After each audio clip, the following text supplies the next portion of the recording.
He said she was everything I wasn't, younger, softer, his real beginning. I didn't argue, I just signed the papers. Quietly, months later, I saw her on stage. Flawless smile, polished voice. The kind of woman that made rooms pause. But when she lifted her hand to wave, I froze. Because I'd seen those hands before, bandaged, bleeding, in a school art room 12 years ago. Where are you listening from? Would you have spoken her name aloud? Subscribe if you believe some truths don't need to scream, they just need to be remembered. I didn't cry when he left. No broken plates, no dramatic last words. Just a rental truck, a folded note that said, "It's not your fault. We just lost the rhythm." That was Dane. Architect of perfectly timed exits. We were married 12 years, no children, just a shared bank account, a joint Spotify playlist, and a fridge full of things neither of us finished. People called us elegant.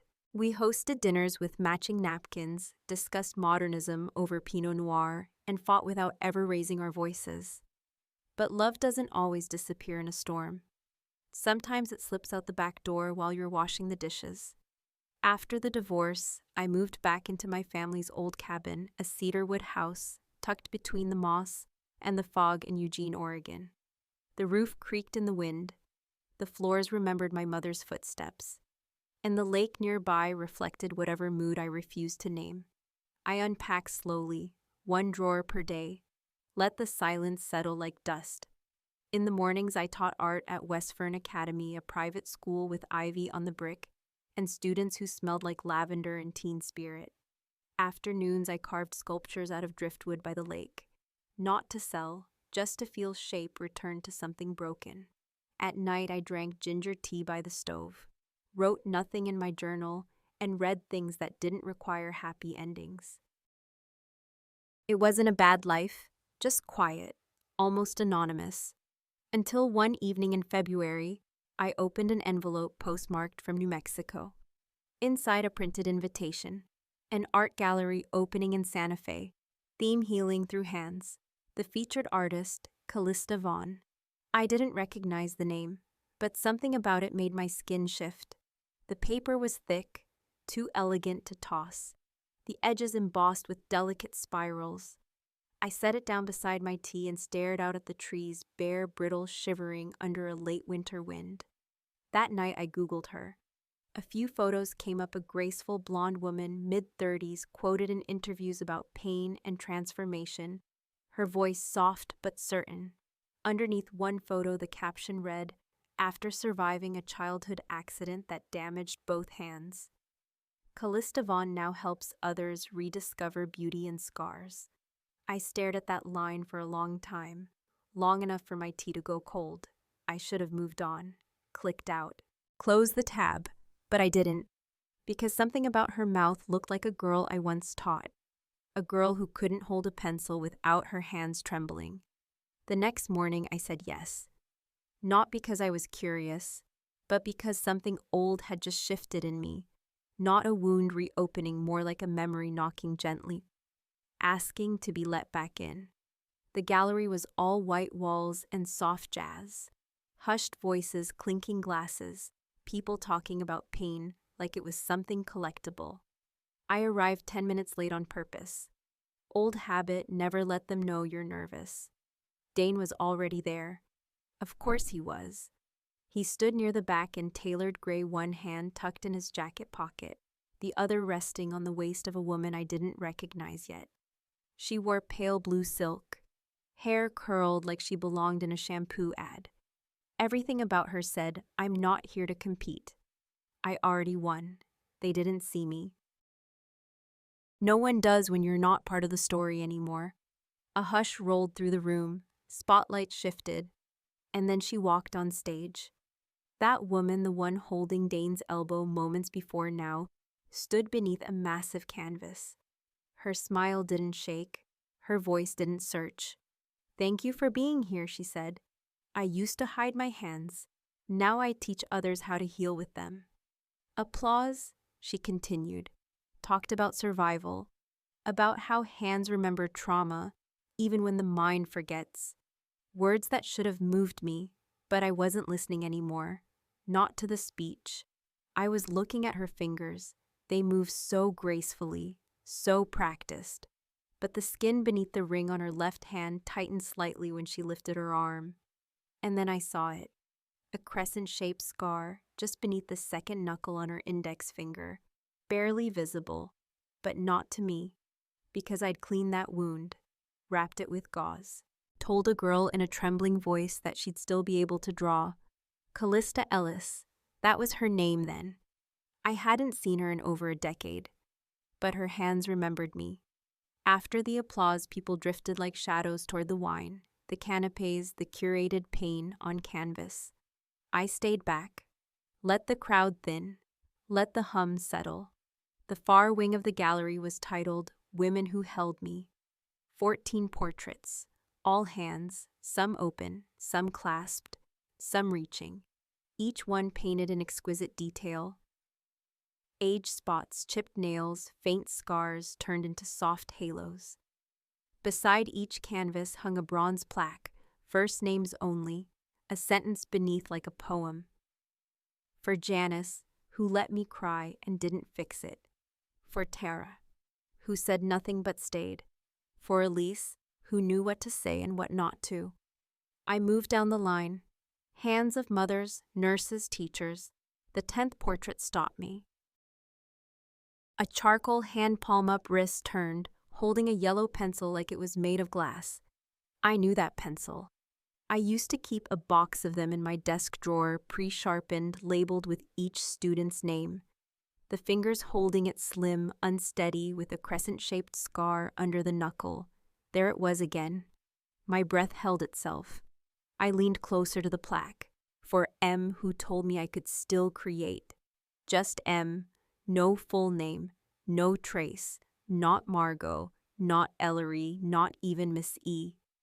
I stepped back. The room tilted slightly. Someone behind me whispered, "She must have had an incredible teacher." I didn't turn around. The gallery faded behind me as I stepped into the cool air, but the plaque stayed in my mind. For M. Just that. Not a person, a placeholder. Like I was a footnote in someone else's autobiography. I didn't sleep that night. The cabin creaked. The lake outside churned in wind. So I opened the trunk beneath my bed, the one I hadn't touched since I left teaching full-time. Inside lesson plans, student sketches, and a shoebox marked letters. Calista Ellis had written every Friday for nearly 2 years after she left school. Always in black ink, always signed CE.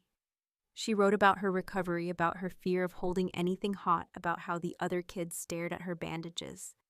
But she also wrote this: "You were the first person who looked at my hands and didn't flinch. You said scars weren't shameful. They were stories." That changed me. I read through each letter slowly, like tracing a map that led nowhere anymore. And then I found it, the last one. The handwriting was messier. She wrote from New York, said she changed her name legally to Calista Vonn. Vonn was my grandmother's name, she wrote. It sounds less broken. Then the line that snagged like glass: "Thank you for everything, M." But I need to leave that chapter behind completely. I folded the letter shut, not angrily, just carefully, like placing a fragile object back on the shelf where no one else could reach it. I returned to the gallery the next morning, early, before the crowd, before Calista. The walls were still glowing with praise. Local press headlines taped near the door, "From fire to form, the hands of Calista Vonn." I walked quietly toward the sculpture hall, not for her art, for something else. A voice called behind me, "Margot." I turned. Dane stood there, same tailored jacket, same disarming smile, a little more gray at the temples now. "I didn't expect to see you here," he said. "You didn't invite me," I answered. He shifted his weight. "Wasn't sure you'd want to come." I shrugged. "You're not the reason I'm here." He gave a short laugh. "I figured.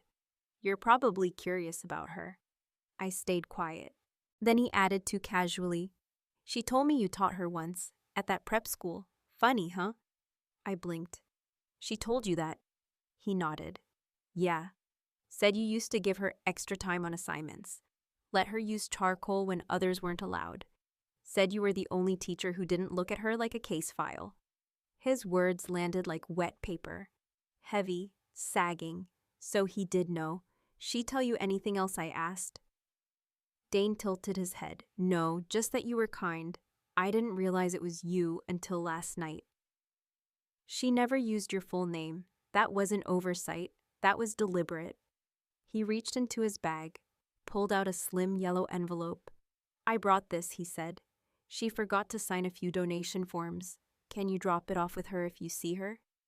I stared at it. Callista's name was printed neatly in bold, but in the top left corner, written in ink, I recognized was my own last name. Ellery, not to me, but from her. I looked at Dane. Where did you get this? He hesitated. It was in her desk. I thought it was old paperwork. I took the envelope without a word. Something inside it wasn't meant for him. Maybe not even for me, but it had found its way back. I didn't open it right away. I waited until I was back at the cabin until the sun had dropped low and the living room was filled with that amber kind of silence you can almost mistake for peace. I sat on the floor, hands steady, heart not so much. The yellow envelope tore clean. Inside a single folded page and a smaller photo tucked behind it. The letter was dated 6 months ago. Sometimes I dream about that classroom. The windows rattling in spring wind. The way your hand guided mine when I couldn't even grip the pencil. I should have thanked you more. But thanking you felt like admitting how much I owed. And I didn't want to owe anyone. Not anymore. My eyes paused on that line. Not out of pain. Out of clarity. The photo was black and white, a sketched charcoal on paper, a young girl with bandaged hands reaching toward a woman off frame. In the corner scribbled faintly E. Erase me from the story, but you'll always be in the outline. There it was. Not a confession, not remorse, just a buried truth she hoped would stay buried. But the moment I read it, the choice sharpened itself. Let it go quietly, or let the light touch every name she tried to forget. I folded the page again, tighter this time. No more silence. I didn't storm into her studio, didn't demand a conversation, didn't post the letter. No. Instead, I reached for the only thing I trusted more than my voice, my carving tools. In the back of the cabin, beneath the covered window, stood an old block of Oregon cedar I'd been saving for a commission that never came. Now it had a purpose. I sketched the hands first, not perfect ones, but real. One wrapped in cloth, one cracked at the joints. One reaching not to be held, but to hold someone else. It took me 4 nights, no music. Just the scrape of chisel against grain, the memory of a child's question, will my hand ever stop looking like this? And my answer, no, but it'll still be yours. When it was done, I contacted the Hollow House, a tiny gallery on the next street from where Callista's show would close. The owner remembered me from an old community program, said yes without asking much.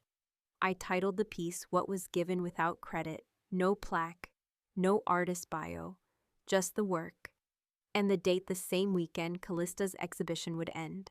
I didn't tell anyone I was coming, didn't post flyers, didn't invite Dane, just left the gallery door open and let the city walk by. The Santa Fe Art Walk was always crowded weekenders, in sun hats, students sketching, collectors pretending not to judge. But the room was quiet, until she stepped in. Calista, hair pinned up, gold earrings. No press following her this time, just her.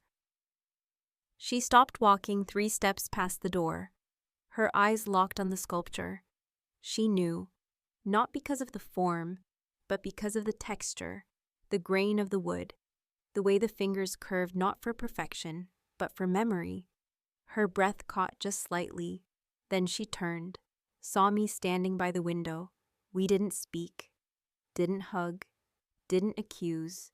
She walked over slowly, looked down at the small card I had placed under the base, handwritten in pencil.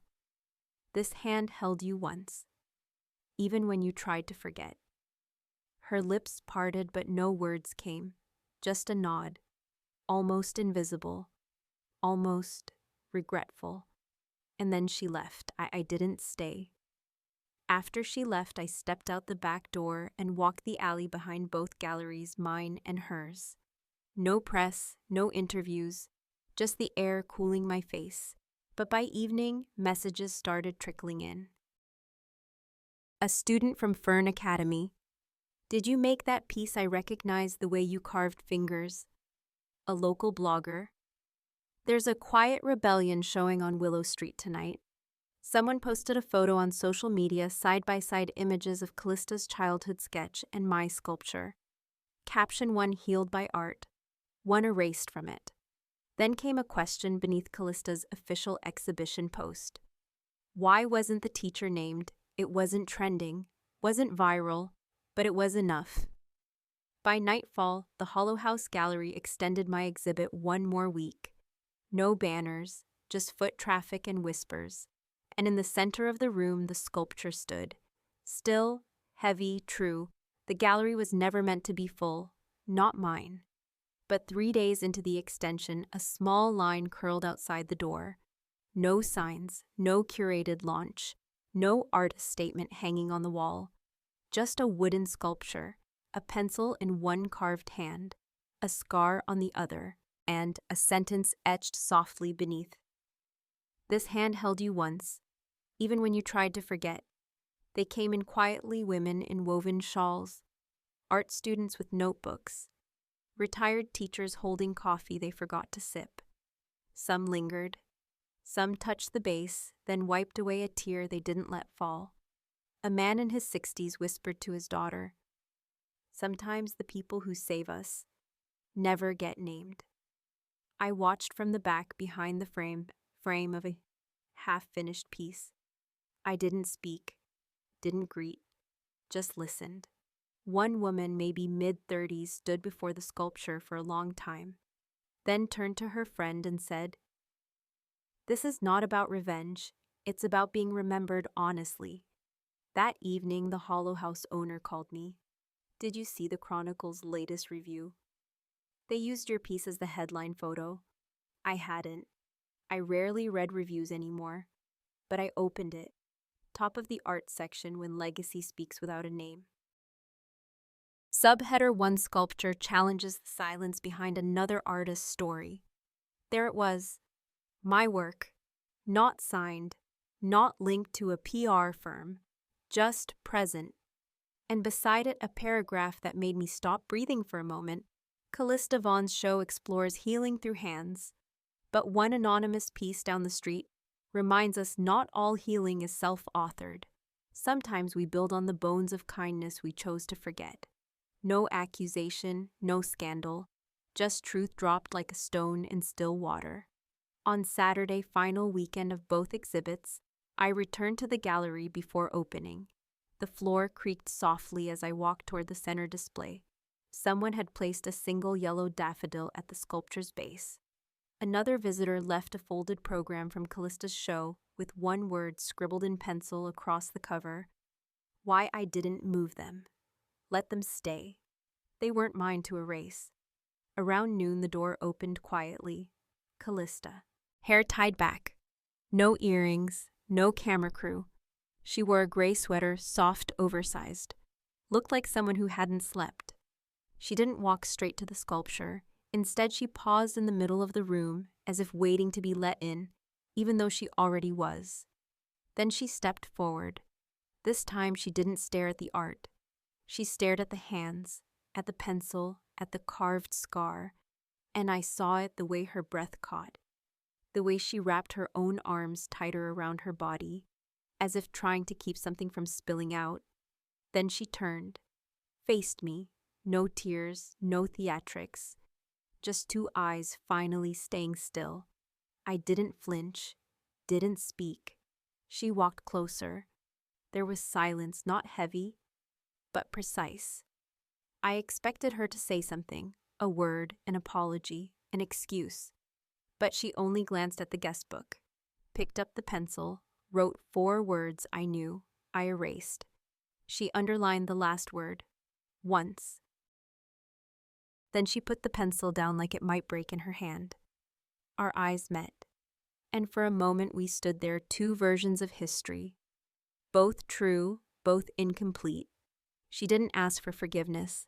I didn't offer any. But there was something else. A shift, a softness I hadn't expected. Then she walked toward the door and left. No backward glance, no closing gesture. Just the sound of her steps fading into the wood floor. That night, someone updated her Wikipedia page. In the early life section beneath the familiar lines about the accident and recovery, a new sentence appeared. She studied briefly at West Fern Academy in Oregon under Margot Ellery, an artist whose influence appears in Vonn's earliest recovery sketches. No citation, no footnote, just a line. Small, unmissable, undeniable, and this time no one deleted it. The day after the gallery closed, I returned to the cabin. It rained softly. The kind of rain that doesn't ask to be noticed. Just comes, cleanses, and leaves the scent of cedar behind.